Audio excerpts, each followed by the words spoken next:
Hello বন্ধুরা, নমস্কার। আজকে আবার একটা দারুণ স্বাদের রেসিপি নিয়ে চলে এসেছি। আশা করছি আজকের রেসিপিটা তোমাদের খুবই ভালো লাগবে। ভালো লাগলে অবশ্যই লাইক কমেন্ট শেয়ার করবে। আর যে সকল বন্ধুরা এখনো আমার চ্যানেলটাকে সাবস্ক্রাইব করোনি অবশ্যই সাবস্ক্রাইব করে এই দিদিটাকে সাপোর্ট করো।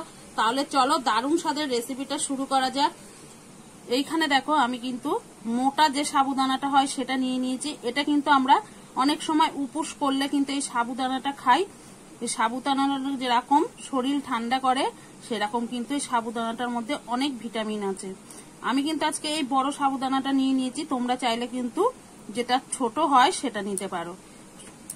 আজকে এই সাবুদানা দিয়েই কিন্তু তোমাদের চপ বানিয়ে দেখাবো, চপ বা পকোড়াও বলতে পারো। তাহলে চলো দেরি না করে রেসিপিটা শুরু করা যাক। সবার প্রথমে কিন্তু আমি এখানে একটা ছাঁকনি ঝুড়ি নিয়ে নিয়েছি। সাবুদানাটা কিন্তু জলটা ঝরিয়ে নেব।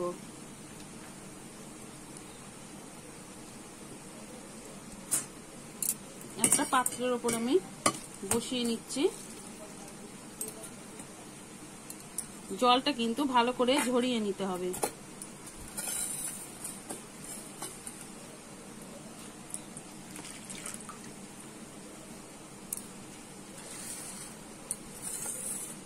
এখানে যারা জলটা সাবুর ঝরে যাবে তার মধ্যে কিন্তু আমি সিদ্ধ করা দুটো আলু নিয়ে নিয়েছি, সেটা তোমাদের দেখিয়ে দিচ্ছি। দেখো এখানে দুটো কিন্তু আমি ছোট সাইজের আলু সিদ্ধ করে নিয়েছি, সেটাই কিন্তু গ্রেট করে নেব। আমি তো গ্রেট করছি, তোমরা চাইলে কিন্তু হাত দিয়েও ম্যাশ করে নিতে পারো।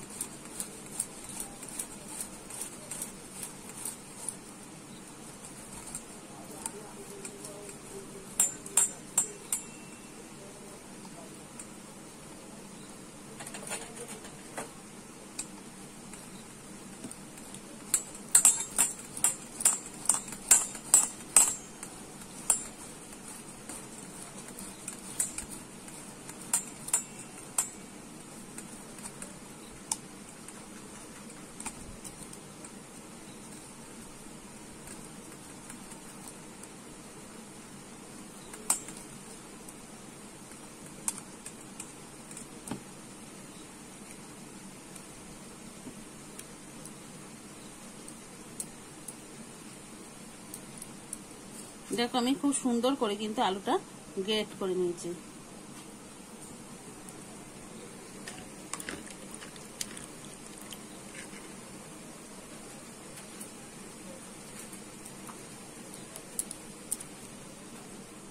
এবারে আমি সব রকম এক এক করে কিন্তু উপকরণগুলো দিয়ে নেব। এখানে আমি দেখো একটু নারকেল ছোট ছোট করে টুকরো টুকরো করে কেটে নিয়েছি। নারকেলটা কিন্তু আমি দিয়ে দেব। নারকেলটা যে দিতেই হবে তা না, আমার হাতের কাছে ছিল দিলাম। খেতে কিন্তু নারকেলটা দিলে ভালো লাগবে। আর এখানে দেখো কিছুটা আমি বাদাম, চীনা বাদাম কিন্তু একটু আধ ভাঙা করে ভেঙে নিয়েছি, সেটাও দিয়ে দেব।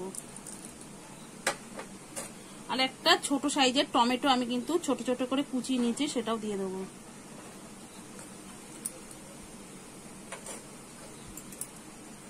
আর এইখানে কিন্তু আমি ধনে পাতাটা কুচিয়ে নিয়েছি, সেটাও দিয়ে দেবো।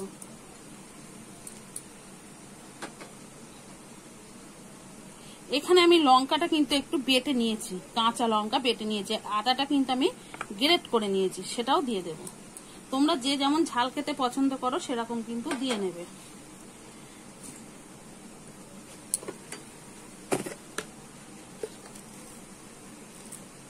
এবারে কিন্তু স্বাদ মতো লবণটা দিয়ে নেব।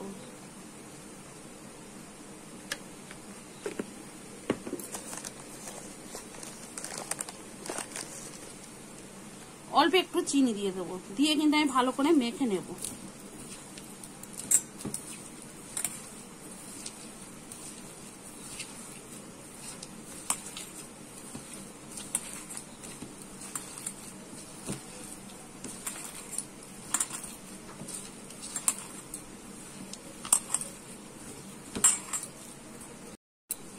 আমি কিন্তু ভালো করে মেখে নিয়েছি।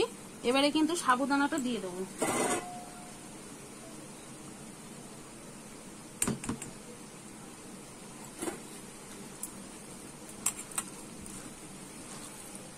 এবারে এই সাবুদানার মধ্যে কিন্তু আমি 2 চামচ মতো বেসন দিয়ে দিচ্ছি।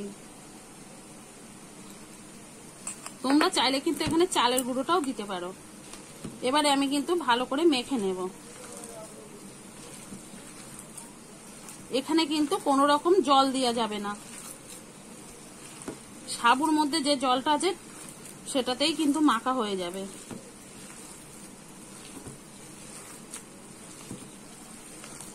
আর একটু কিন্তু আমার বেসন দিতে লাগবে, সেটা কিন্তু তোমরা মাখার সময় বুঝতে পারবে বেসন দিতে লাগবে কি লাগবে না।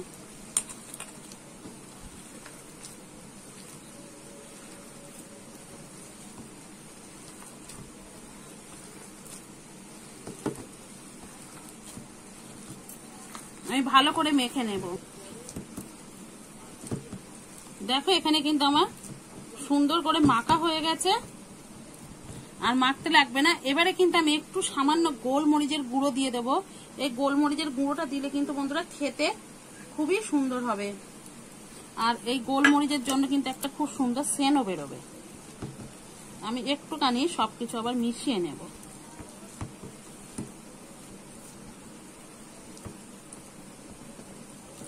আমার কিন্তু মেশানো হয়ে গেছে। এবারে কিন্তু আমি হাতটা পরিষ্কার করে নেব। দেখো আমি হাতটা কিন্তু পরিষ্কার করে ধুয়ে একটা থালা নিয়েছি, থালার মধ্যে কিন্তু আমি একটু সাদা তেল মাখিয়ে নিয়েছি। এবারে কিন্তু আমি এখান থেকে নেব আর চপে আকারে কিন্তু গড়ে নেব।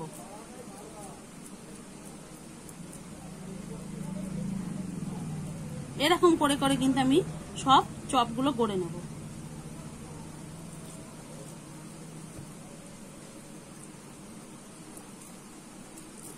এই রেসিপিটা কিন্তু বন্ধুরা বানাতে খুবই সহজ, যে কোনো কেউ কিন্তু তোমরা বানিয়ে নিতে পারবে।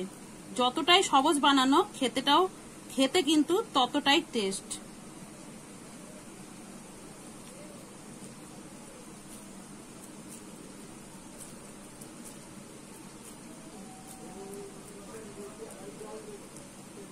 দেখো আমি এইভাবে কিন্তু সবগুলো বানিয়ে নেব চপ। দেখো আমার সব চপগুলো কিন্তু বানানো হয়ে গেছে। দেখো দেখতে কতটা অসাধারণ লাগছে সেটা তোমাদের কিন্তু কাছ থেকে দেখাচ্ছি। দেখো দেখে কিন্তু তোমরা বুঝতেই পারছো কতটা অসাধারণ হয়েছে। তাহলে চলো এবারে আমি কিন্তু উনুনটা ধরিয়ে নেব। আমি কিন্তু উনুনটা ধরিয়ে কড়াইটা বসিয়ে দিয়েছি। এবারে কিন্তু সাদা তেল দিয়ে দেব।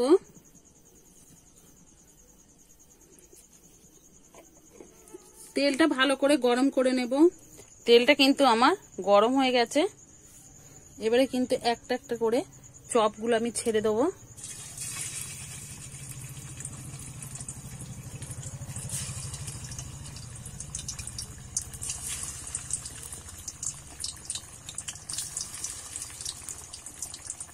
এইভাবে আমি হতে দেব। এবারে কিন্তু আমি আস্তে করে হালকা হাতে কিন্তু দেখো উল্টে দেব। এক পিঠ কিন্তু খুব ভালোভাবে হয়ে গেছে, মানে ছেড়ে যাচ্ছে, মানে ভালোভাবেই কিন্তু এক পিঠ হয়ে গেছে। এইভাবে কিন্তু উল্টে দিতে হবে। আর জালটা কিন্তু খুব বেশি জোরে দেওয়া যাবে না, হালকা আঁচেই কিন্তু এই চপটা ভাজতে হবে।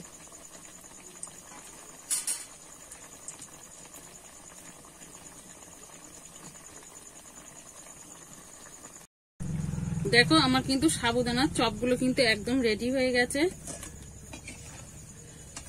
দেখে কিন্তু বুঝতে পারছো একদম কিন্তু ভাজাটা খুব সুন্দর হয়েছে। এবারে কিন্তু আমি তুলে নেব।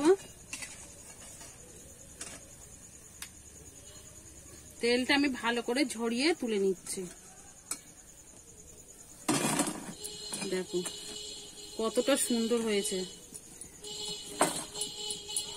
এবারে একইভাবে কিন্তু বাদ বাকি চপগুলো আমি দিয়ে দেব।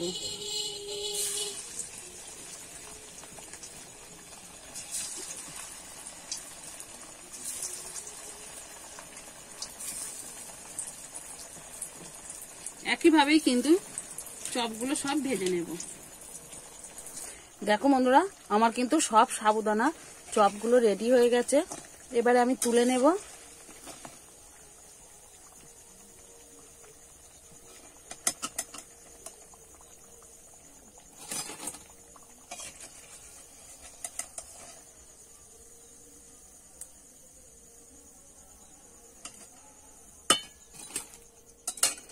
দেখো এখানে কিন্তু আমি সব সাবুদানার চপগুলো কিন্তু নামিয়ে নিয়েছি। এবারে তোমাদের পরিবেশন করে দেখাবো। দেখতে দেখো কতটা লোভনীয় আর অসাধারণ হয়েছে বন্ধুরা। চলো তাহলে এবার পরিবেশন করে দেখাচ্ছি।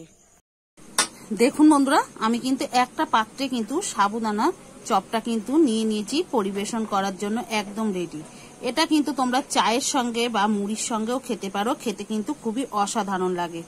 আর আমি তোমাদের দেখিয়ে দিচ্ছি কতটা মুচমুচে হয়েছে, তোমরা আবার শুনেই কিন্তু বুঝতে পারছো কতটা মুচমুচে হয়েছে। দেখো, আর আমি একটা কিন্তু ভেঙেও দেখাচ্ছি ভেতর থেকে কত সুন্দর সিদ্ধ হয়ে গেছে। দেখো দেখো ভেতর থেকে কিন্তু খুব সুন্দরভাবে সিদ্ধ হয়ে গেছে।